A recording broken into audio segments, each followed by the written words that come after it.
모든 곳에 함께 하시고 우리의 모든 처지와 형편 속에 우리를 홀로 두지 아니하시고 밤의 빛을 우리가 보지 못한다고 빛이 없어지는 게 아니듯이 우리가 주 안에 있고 주께서 우리 안에 연합하셔서 함께 동행하심이 우리의 기억에 있지 아니하고 우리의 체험 속에 있지 아니하고 오직 영존하신 하나님의 변치 아니하심과 그 능력의 무한하심에 근거하여 우리의 구속이 또 있고 진행되게 해주심을 말씀 가운데서 또 알고 또 느끼게 해주셔서 아버지 감사를 드립니다. 우리들의 믿음이 우리의 행위도 중요하고 우리의 순종도 중요하지만 그것으로만이 아니라 오직 아버지의 영존하심 속에 근거를 두고 그 반석 위에 세워진 저희들의 믿음의 교회가 되게 해주심을 감사를 드리고 저희들 하나하나 하루하루 걸어가는 모든 길들은 참 먼지와 같음을 또 아버지 앞에 고백을 드릴 수밖에 없지만 먼지 속에 아버지의 형상을 심으셔서 오늘도 보시기에 좋았더라로 지어져 가시는 아버지의 섭리를 저희들이 또 느끼고 밤이 오더라도 아버지의 동행하심이 결코 멈추지 아니하시고 낮의 밝음 가운데서라도 또 흐려지지 아니하는 우리 아버지의 약속이 저희들의 마음을 굳건하게 붙잡아 주시옵기를 시간에 또 소원을 드리고 말씀 가운데서 또 위로받게 하시고 말씀 가운데서 용기 얻게 하시고 또 앞으로 나아갈 수 있는 지혜와 담대함을 또 이 시간에 간구를 드리오니 모든 지혜를 주시기에 풍족하게 하시고 꾸짖지 아니하시는 아버지께서 이 시간에도 말씀을 나누고자 할 때에 깨달음이 있는 귀한 시간 되게 해주시옵기를 예수님의 이름으로 기도드립니다. 아멘.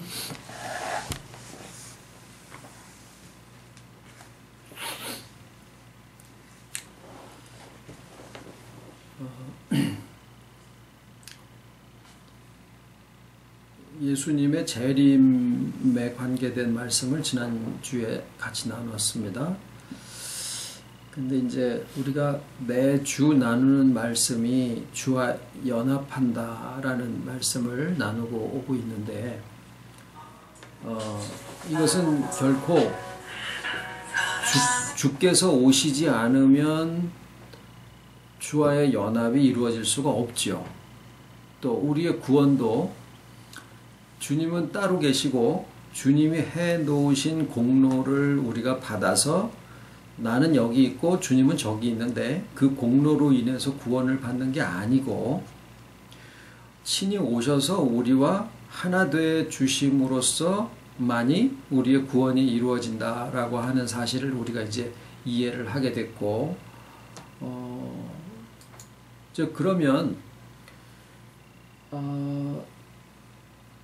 우리가 구원받고 또 주와 연합함으로써 우리의 영이 소생함을 얻고 영혼이 회복되고 인격이 그리스도의 장성한 분량에 충만한 데까지 자라가는 것이 다 뭐냐면은 주께서 오심으로써 이루어지는 사실이다라는 것을 이제 우리가 이해했으리라고 생각을 합니다.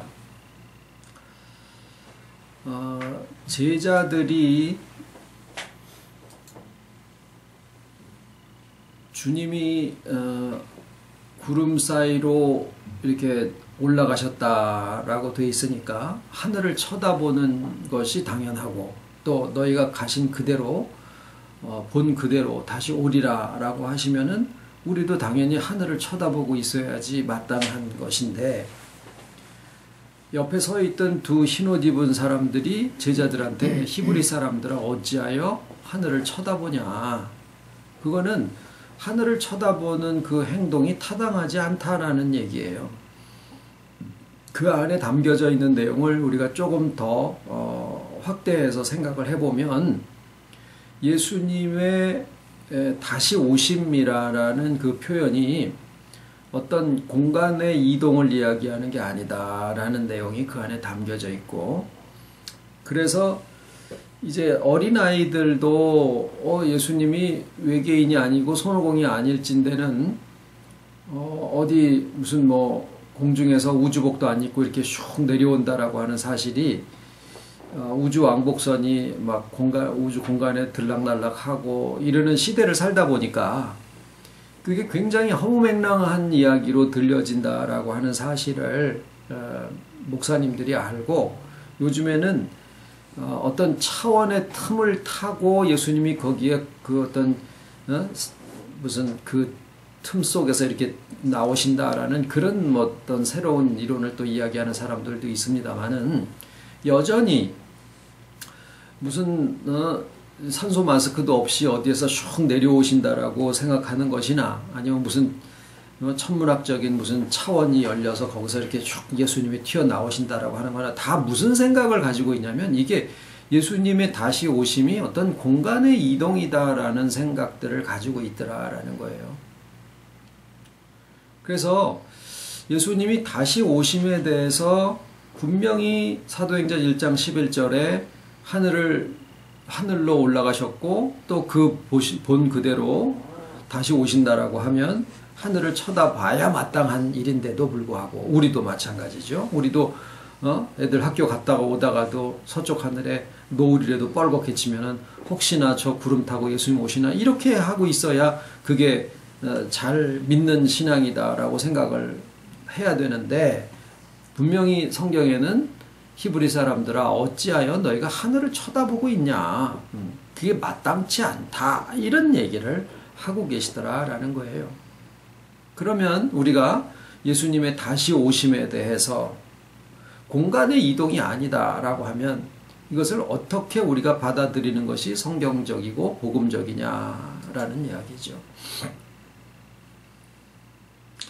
주의 다시 오심을 나타내는 여러 구절 중에 요한복음 3장 20절은 아주 유명한 또 구절입니다.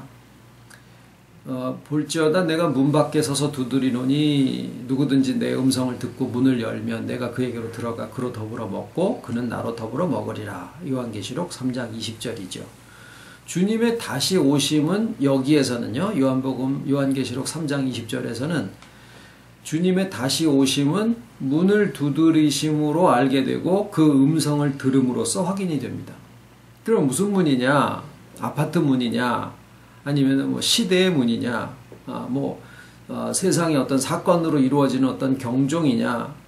여러 가지 이야기를 할 수가 있겠지만은 여기에 문 밖에 서서 두드린다라고 했을 때 가장 일반적이고 타당하게 받아들여지고 있는 것은 뭐냐면 우리의 심령의 문을 두드리신다라고 하는 것에서는 그 별로 큰 이견이 없이 다 동의를 하는 해석입니다. 주님의 음성을 듣고 문을 열면 내가 그에게로 들어가 그로 더불어 먹고 그는 나로 더불어 먹으리라. 지금 이제 이런 주님의 재림, 다시 오심에 대한 논의를 하려치면 계시록 얘기를 안 할 수가 없고 계시록 얘기를 하려치면은 좀 굉장히 딱딱하고 신학적인 또 그 얘기야라고 하는 전천년설, 무천년설, 후천년설 이런 얘기들을 하고 있습니다만은 저도 그런 얘기를 하는 것이 이렇게 썩 달갑지는 않아요. 오늘은 그 얘기를 하려고 하는 건 아닙니다. 단지 어떤 신학의 그 교리를 막론하고 다 자세히 이야기를 해보면 예수님이 언제 오시느냐라고 하는 것에 대한 이야기를 하고 있을 뿐이지 예수님이 이미 오셨다라고 하는 것에 대한 내용은 어디에서도 설명하고 있는 데가 없다라는 사실에 우리가 굉장히 놀라움을 금치 못합니다. 왜냐하면 주님의 다시 오심을 가리키고 있는 구절 중에서는 시대적으로 몇 년도에 온다라고 하는 그런 표현에 대해서는 오히려 입을 다물고 계시고 그 날과 그때는 안 가르쳐준다 이렇게 얘기를 하셨고 반대로 우리의 심령 안에 우리의 이 전 인격적으로 마음문을 두드리시면서 찾아 임하시는 것에 대해서는 굉장히 많은 표현이 그런 그 다시 오심을 그러니까 우리의 인격 안에 다시 오심에 대해서 말씀한 구절들은 굉장히 많다라는 사실에 우리가 놀랄 수밖에 없습니다. 그리고 오히려 신학자들이 예수님의 다시 오심을 시기적으로 물론 이제 그건 개혁주의자 신학자들도 마찬가지입니다. 재림을 기다리고 있지 주님이 다시 오셨다라고 하는 사실에 대해서는 어디에서도 얘기하는 바가 없어요.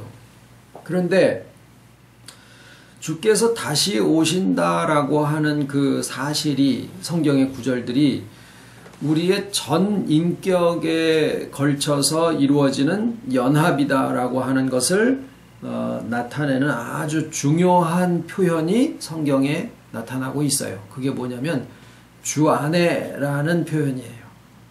주 안에 많이 들어보셨을 거예요. 우리가 조금 전에 같이 나누신 찬송에도 주 안에 있는 나에게 또 주 안에서 기뻐하라. 뭐 들어보신 말씀이 있으면 한 구절씩만 해보실래요? 뭐 주 안에서 하나 예수 안에 살아요. 그 뭐 그런 것도 있을 거고요. 주님과 함께. 주님과 함께 그 말도 같은 얘기고 주 안에 있으니까 나는 늘 행복했는데 바람이 살짝 부니까 그러니까 다 주 안에 있는 것에 대해서 우리가 굉장히 친숙하고 너무나 잘 알고 있는 말씀이에요. 그런데 이 주 안에라는 표현이 나타나기 시작하는 성경상에서의 시기를 보면 사복음에서는 잘 안 나와요. 사복음 이후에 다시 말하면 주님이 이제 승천하셨다라는 그 사실 이후에 나오는 바울 서신이라든가 뭐 이런 데에서 굉장히 많이 사용이 되고 있어요. 그래서 구약에는 거의 없고, 그러니까 이 주 안에라고 하는 것은 언제냐면 우리가 지금 이야기하고 있는 주님의 다시 오심이 어떤 뭐 2020년이나 30년이나 이렇게 시대적으로 미래의 어느 시점에 오신다라고 하는 관점이 아니라 바로 주님이 부활하시고 제자들에게 나타나신 바 되셨다가 승천하시고 이제 그 시기에서부터 나타나지게 되는 표현이 바로 이 주 안에라는 거예요. 주 안에서 항상 기뻐하라. 그래서 누가 쉬어봤더니 뭐 한 200번 이상을, 그러니까 거의 신약 성경 사도행전 이후에 이 주 안에라고 하는 그 표현이 거의 뭐 전체적으로 다 사용되고 있는 표현이다라고 하는 사실을 우리가 볼 수 있습니다. 그래서 어떤 분은 이 주 안에 신학이라고 하는 그런 표현까지도 쓰는 사람들도 있어요. 근데 이 내가 누구 안에 있다라고 하는 표현은 꼭 신학적이나 신앙에 의한 영적인 표현에서만 사용되는 것은 아니에요. 옛날에 무슨 드라마 중에 이동건이 나와가지고 이 안에 너 있다 뭐 그랬던 드라마가 있었죠. 예, 반가워하시네요. 봤었으니까. 그거는 그 속에 그 여자가 들어와 있다라는 게 아니죠. 그리고 나의 누가 뭐 부모님이나 이제 누가 돌아가셨다라고 했을 때 그 부모님이 나의 기억 속에 여전히 살아계시다. 그래서 내 안에 아직 부모님이 계시다라든가 이런 표현도 우리가 쓰기도 하고, 또는 어떤 분이 책을 쓰셨는데 그 책에 있는 내용이 내 인격을 변화시키고 나의 삶에 큰 변화를 일으켜 주셨다. 그러면 아, 내가 그분 안에 있다. 이런 표현들을 우리가 쓰고 있는데, 여기에 성경에서 사용하고 있는 이 주 안에라고 하는 표현은 그런 의미하고는 확연하게 다른 표현이다라는 것이에요. 이 주 안에라는 표현을 분명하게 포괄적으로 나타내고 있는 구절이 하나 있습니다. 요한복음 14장 20절인데 제가 읽겠습니다. 예수님이 하신 말씀에 사복음에도 나와요. 근데 여기서는 주 안에라는, 예수님이 스스로 하신 말씀이니까 주 안에라고 안 하시고 여기서는 내 안에라고 그렇게 얘기를 하셨겠죠. 그 날에는 내가 아버지 안에, 너희가 내 안에, 내가 너희 안에 있는 것을 너희가 알리라. 들어보셨을 거예요. 자, 그러면 여기에서는 우리가 주 안에 있고 주께서 내 안에 있는 이 관계가 하나님 아버지와 예수님과의 관계와 같다라는 얘기를 하신 거예요. 그러면 하나님과 예수님의 관계가 어떤 관계냐? 삼위일체의 관계예요. 그것은 인간의 어떤 지혜로도 참 온전히 다 깨달을 수 있는 부분은 아니지만, 영존하신 하나님으로 어떤 데서는 하나님 아버지가 먼저 계시고 하나님 아들을 하나님이 낳으셨다. 그래가지고 이 하나님이 예수님을 낳으신 것처럼 아들이라고 그러지 않았냐. 그러면 시작점이 다르지 않느냐. 근데 그렇지 않습니다. 이게 올바른 삼위일체에 대한 표현은 하나님 아버지 성부 하나님과 성자 예수님과 성령님은 세 삼위가 전부 다 영존하시고 영원 전부터 스스로 자존하시고 또 능력이나 어떤 면에서도 조금도 차이가 없으신데 단지 아버지와 아들의 특수한 관계라고 하는 점들을 표현하고 있다라는 이제 그런 이해를 하고 있죠. 그리고 그 아버지 하나님 아버지와 아들이신 예수님과의 이 하나 되심이 그 다음에는 그리스도 안에서 자 그리스도는 뭐예요? 예? 그리스도는 말씀이 육신이 되신 분이죠. 그러니까 말씀은 하나님이시고 육신은 우리의 먼지 같은 그죠? 바람 흔들리는 그런데 굉장히 불안정하고 약하고 또 먼지 같고 한데 하나님 안에 그러니까 예수님이 하나님이시니까 하나님 안에 먼지와 같고 약하고 흔들릴 수밖에 없는 그 육체와 육체에 해당하는 그 성품이나 모든 혼까지도 하나님이신 예수님 안에 포함되어 있다라는 거예요. 그럼 무슨 얘기냐면 우리가 생각하는 하나님께서 그냥 영으로만 계시고 완전하신 데만 계시는 분이 아니라 흙이라고 하는 불완전하고 한 이런 것들을 그 안에 포함하실 수도 있는 하나님이시다라는 거예요. 고결해서 망사장갑이나 끼고 인간에게서부터 멀리 떨어져 계시는 하나님이 아니라 우리의 모든 일상의 먼지와 같은 삶 속에 하나님이 함께 하시고 우리의 일상이 하나님 안에 포함이 되어 있다고 하더라도 하나님은 여전히 완전하시고 거룩하신 분이시다라고 하는 거고 반대로 예수 그리스도로 표현되어지신 하나님은 흙과 같은 우리의 인생 속에도 오시기를 기뻐하시고 그게 그분의 본질적인 속성이다라고 하는 게 예수 그리스도 안에 담겨져 있는 하나님에 대한 속성이고 그런 이해예요. 그래서 이 히랍의 철학자들은 그거를 받아들일 수가 없어서 하나님을 그냥 이렇게 이상적인 세계에만 계시는 분으로 그래서 예수 그리스도를 믿지를 못하는 거예요. 왜? 예수 그리스도는 인간인데 자기네들이 보기엔 분명한 인간인데 어떻게 하나님이 되느냐. 근데 히브리 거기에서 내려온 이 약속은 뭐냐면 하나님이신데 인간의 모든 먼지와 같은 속성을 포함하실 수도 있는 그런 하나님으로 우리가 받아들이게 된다는 거죠.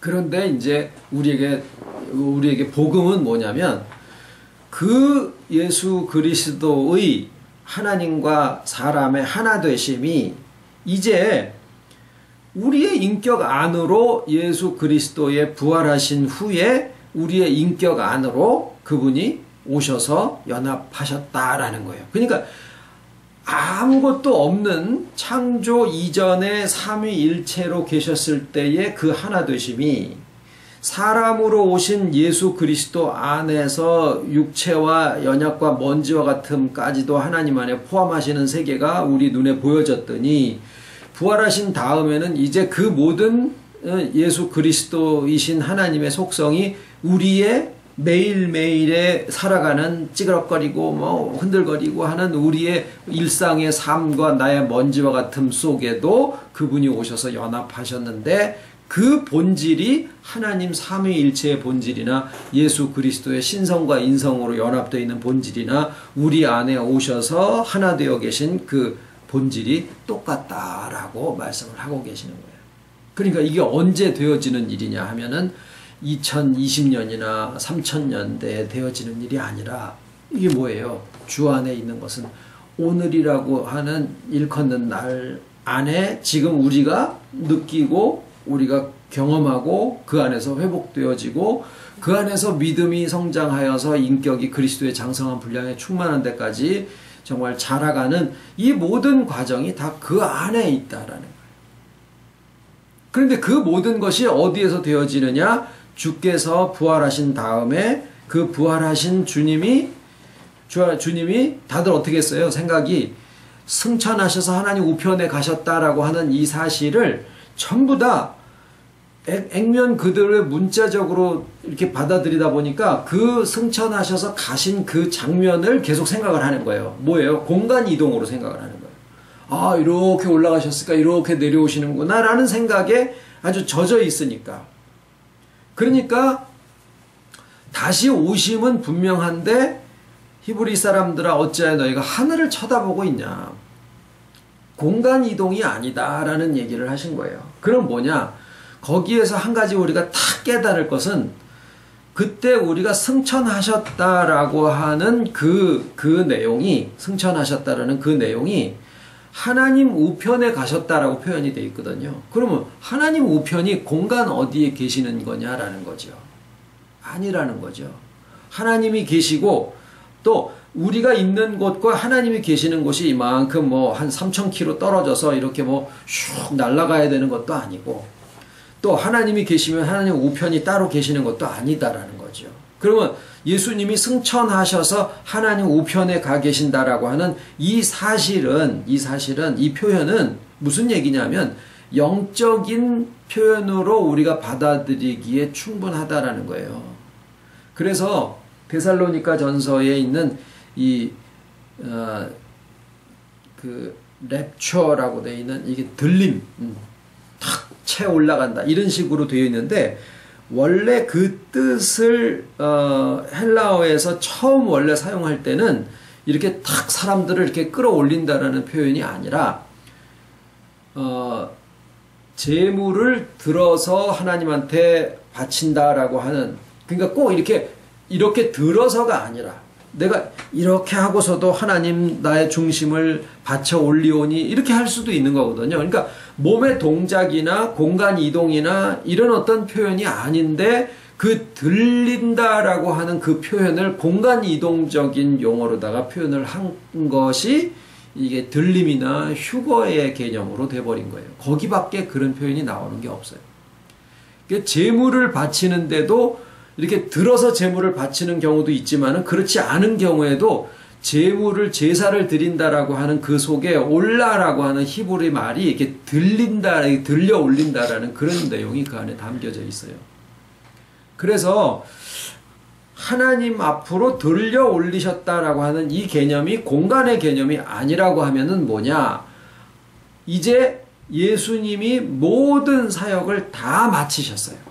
아들로 오셔서 하셔야 되는 모든 사역을 다 마치신 거예요. 그게 뭐냐면 사람으로서의 모든 경험과 십자가와 그 다음에 영으로서 옥에 갇힌 영들의 전파하심과 그 다음에 부활하셔서 제자들한테 자기의 부활하심을 나타내신가, 이게 다 되셨다.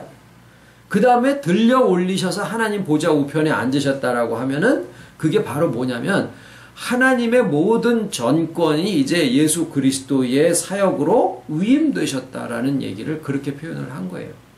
그러면은 만약에 장소적인 표현으로 한다라 그러면은 하나님 우편에 계신 곳이 바로 요한복음 7장에 나와 있는 것처럼 어디예요? 우리의 인격의 가장 깊은 곳. 영어로는 innermost being이라고 하는데 인격의 가장 깊은 곳. 한국어의 표현에서는 그것을 뱃속이다라고 표현을 했죠. 다른 표현이 없으니까. 영어로 했으면은 마음의 바닥이라고 표현을 했을 거예요. 그거는 문화의 차이, 언어의 습관 차이예요. 사람들은 뼛속에서부터 나온다 또는 뱃속에서 나온다. 이게 한국적인 표현이고 영어에서는 그러니까 마음의 가장 바닥에서부터 나오는 게 가장 이렇게 이제 표현의 차이가 있는데 실제로 영어에서는 그렇게도 쓰기도 하고 또는 인격의 가장 깊은 곳이라고 그렇게 표현을 하기도 하고 그랬어요. 결국에는 뭐냐? 우리의 인격의 가장 깊은 곳은 어디냐? 영이에요. 영과 연합한 혼이 영혼이고 그 혼이 육체와 또 구분할 수가 없어요. 마음이 아프면 몸도 아프게 되고 이게 다 그 하나로 되어 있거든요. 하나로 되어 있는데 이런 연합이 예수 그리스도께서 우리의 영에 연합하시고 또 육체를 가지신 몸으로 부활을 하셨으니까 우리의 영혼에도 연합하시고 우리의 육체까지 다 연합하심으로써 결국에는 우리가 지금 나누고 있는 주제가 뭐냐면 예수 그리스도의 다시 오심인데, 이 다시 오심이 히브리 사람들 어찌하여 하늘을 쳐다보느냐, 아니 주께서 하늘로 올라가셨으니까 우리가 하늘을 쳐다보는 게 당연하지 않습니까? 또 가신 그대로 본대로 온다고 하셨으니까 우리가 하늘을 쳐다봐야지 마땅한 게 아닙니까? 어딜 쳐다볼 거냐고요. 우주 공간에 어디를 쳐다볼 거냐고. 우리가 하늘을 쳐다본다면 공간을 쳐다보는 건데 자꾸 공간 개념으로다가 생각하지 말라라는 얘기를 하신 거예요. 그런데 다시 오시기를 어떻게 오시느냐? 마문을 두드리시고 나는 네 안에 너는 내 안에, 또 내가 아버지 안에 아버지께서 내 안에 하나가 되어 계신 것처럼 너희도 내 안에 있고 나도 너희 안에 있다라고 하는 이런 관계로서 표현을 하시는데, 그분이 우리 안에 계심은 그저 이런 어떤 아까 내 안에 네가 있다 뭐 이런 뜻이 아니라 그냥 하나님 안에 예수님이 계시고 예수님 안에 하나님이 계시는 것은 본질상 하나다라는 거예요. 마찬가지로 예수님의 인성과 신성은 마치 물과 기름처럼 결코 섞일 수 없는 것처럼 우리가 생각을 하지만 실상은 그것이 아니라 예수님의 신성과 인성을 그리스도의 인격 안에서 구분해내는 것은 의미도 없고 불가능해요. 마찬가지로 우리 안에 계신 주님과 나 자신을 구별해서 이것은 주님이고 이것은 나다라고 구별하는 것 자체도 의미가 없다라는 거예요. 그저 주님이 내 안에 계시고 내가 주 안에 있음이 그저 나를 회복하는 것이다 라고 얘기를 해도 될 정도로 주님은 나로 계시고 또 반대로 나도 주님으로 계시는, 그것이 내가 나에 대한 이해예요, 주님에 대한 이해다라는 거예요. 그렇게 되어 계실 때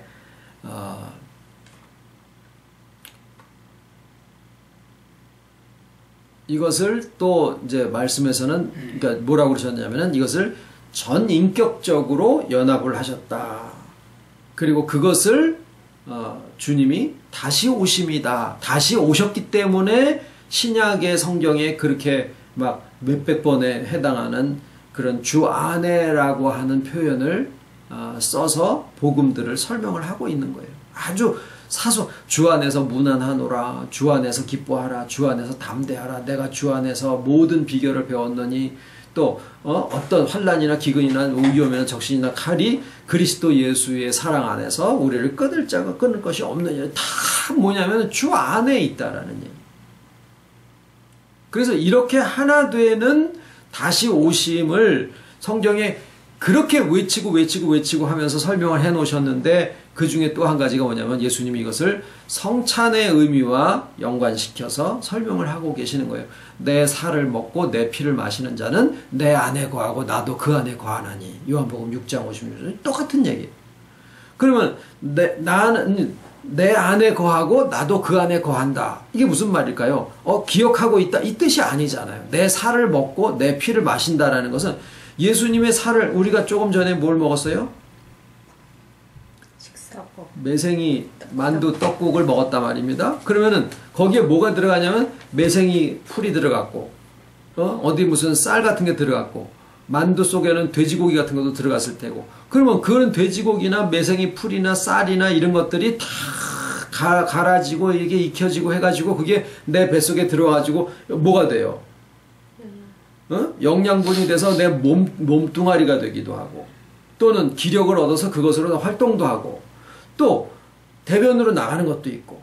그러니까 결국에는 음식을 먹으면 그 음식이 곧 내가 된다라는 것을 우리가 얼마든지 잘 알고 있기 때문에 예수님이 많은 것 중에서 음식을 놓고 내 살을 먹고 내 피를 마셔라. 어떻게 우리가 예수님의 살을 뜯어 먹을 수 있겠냐고요. 그 피를 어떻게 마시냐고요. 무슨 드라큘라야? 결국에는 뭐냐면은 예수님의 삶의 본질이 내 안에 오셔서 나의 육신이 되고 나의 인생이 되고 나의 에너지가 되고 나의 인격이 되어져서 결국은 내가 된다라는 거예요. 내가 소가 되는 게 아니라 소가 내가 되듯이 주님이 오셔서 내가 주님을 닮아가는 게 아니라 주님이 나로 하여금 나 되게 만드시는, 생명이 있음으로써 나의 기력이 소생하는 것처럼 주께서 내 안에 오셔서 나의 생명이 되어 주신다라는 그런 의미가 있는 거예요. 내가 생명이냐 생명이 나냐 구별하는 게 의미가 없죠. 생명을 손에 쥐어줄 수 있는 것도 아니고 여기 생명이 있어 그래가지고 끄집어낼 수 있는 것도 아니지만 산 사람과 죽은 사람은 분명하게 차이가 나는 것을 우리가 알 수 있듯이 주님이 여기 있어라고 내 안에서 정신 분석을 하고 뭐 심리를 어떻게 검사를 해가지고 뭐 주님이 어떻게 계시는 것을 우리가 검사해낼 수 있는 방법은 없지만 그러나 분명한 것은 주께서 내 안에 계시고 계시지 않은 것은 내가 안다라는 거예요. 생명이 잠깐 나갔다가 들어왔다가 잘 때는 잠깐 좀 접어놨다가 이러는 게 아니잖아요.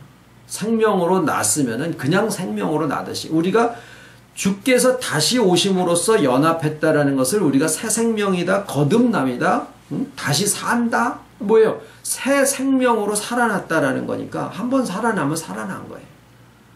잠을 잘 수도 있고, 잠깐 약해질 수도 있고, 깜빡할 수도 있고 그렇지만은 살아난 건 살아난 거다 그 말이에요. 그래서 우리에게 오시는 주님과의 이 연합과 주님의 다시 오심은 그렇게 우리의 기억이라든가 약해짐이라든가 무슨 어떤 상황에 따라서 했다 해가지고 오고 가고 뭐 들어왔다 나갔다 아이고 오늘은 주님이 역사를 안 하시 이런 게 아니다라는 거예요.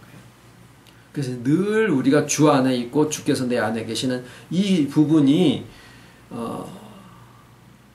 하나님 안에 주님이 계시고 주님 안에 하나님이 계시고 또 예수 그리스도의 도성인신 신성이 인성이 되시고 인성이 안에 신성이 계신 그 한 가지 사실이 이 둘을 구별할 수가 없듯이 어떤 사람은 성경에서 이것은 예수님의 인성에 대한 표현이야 이것은 어떤 신성에 대한 표현이야 그런 거 없어요. 다 그냥 주님이 하시고 마찬가지로 우리가 살아가는 모습에 이제 한번 제가 여쭤보고 싶은 그 간증이 조금 있어요. 여쭤보고 싶은 게 뭐냐면 그러니까 어떤 말씀이 있으면 말씀의 목표가 있기 때문에 그 말씀을 이렇게 우리가 자꾸 이제 듣고 하다 보면은 말씀이 이제 내 안에서 역사를 한단 말입니다. 그러면은 어떤 그 증거가 나타나게 돼 있거든요. 그런데 오늘 지금 이제 우리가 하는 이 말씀으로 계속 회복이 되어 가다 보면은요. 가다 보면 옛날에 우리가 즐겨 쓰던 말이 뭐냐면 아버지가 하셨어라는 말을 즐겨 썼어요. 그렇잖아요. 그랬는데 지금은 아버지가 하셨어라는 말을 쓰기에 조금 다른 점들이 있어요. 왜냐하면 내 삶에 대해서 내가 살아가는 모습들을 보니까 굉장히 아주 최선을 다해서 열심히 살고 있는 모습들을 우리가 본다고요. 그 열심히 살아가고 그러니까 지나쳐진 것들도 이제 최선의 모습으로 좀 이렇게 진정이 되기도 하고 또 주눅이 들어져서가 내가 못한다라고 했던 것들도 그게 풀어지고 나니까 어린아이 건강해지면은 막 나가서 뛰놀고 그러듯이 우리가 뭔가의 삶에 대해서 굉장히 최선을 다해서 살고 있기 때문에 아버지가 다 하셨어라고 하는 말을 쓰기에는 내가 너무 최선을 다해서 살고 있는 거예요.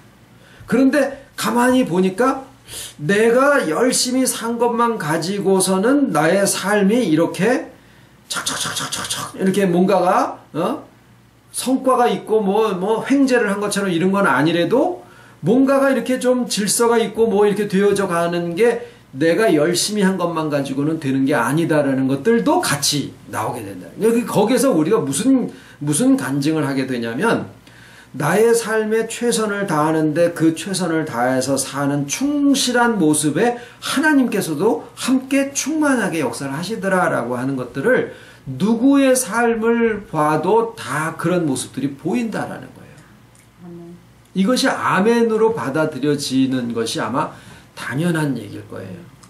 그게 바로 뭐냐면 그게 주 안에 내 안에 주가 있고 주께서 내 안에 있다라는 아버지께서 일하시고 그래서 나도 일한다. 예수님이 말씀하신 그게 예수님만 그러신 줄 알았더니 우리가 전에는 내가 뭘 해놓고 나서도 내가 한 거 아니야 이렇게 하고 그냥 그게 좋은 줄 알았는데 나도 열심히 사는 거예요.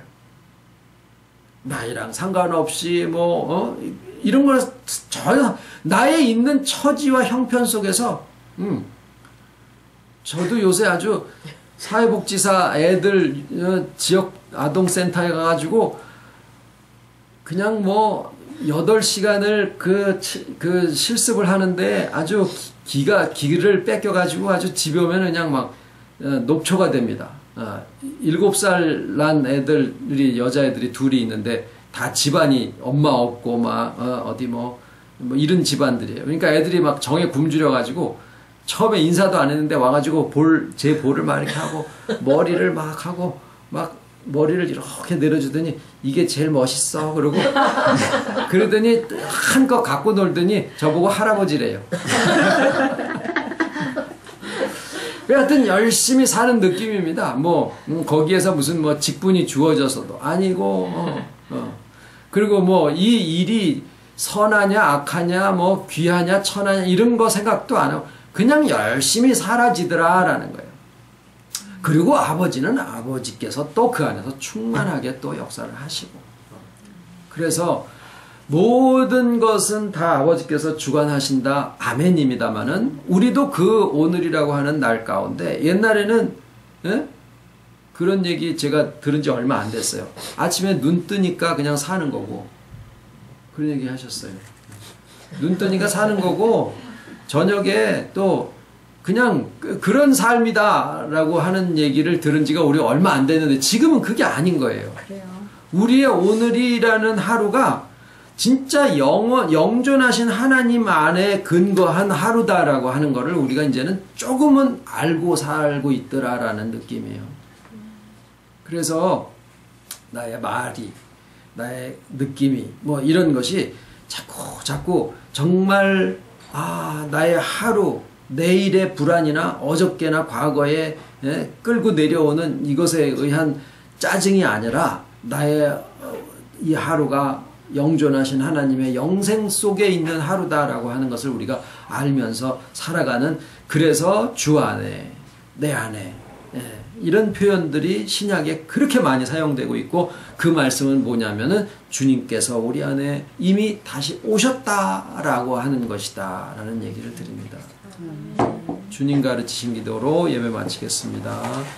하늘에 계신 우리 아버지 이름이 거룩히 여김을 받으시오며 나라의 마옵시며 뜻이 하늘에서 이룬 것 같이 땅에서도 이루어지이다. 오늘날 우리에게 일용할 양식을 주옵시고 우리가 우리에게 죄 지은 자를 사하여 준 것 같이 우리 죄를 사하여 주옵시고 우리를 시험에 들게 하지 마옵시고 다만 악에서 구하옵소서.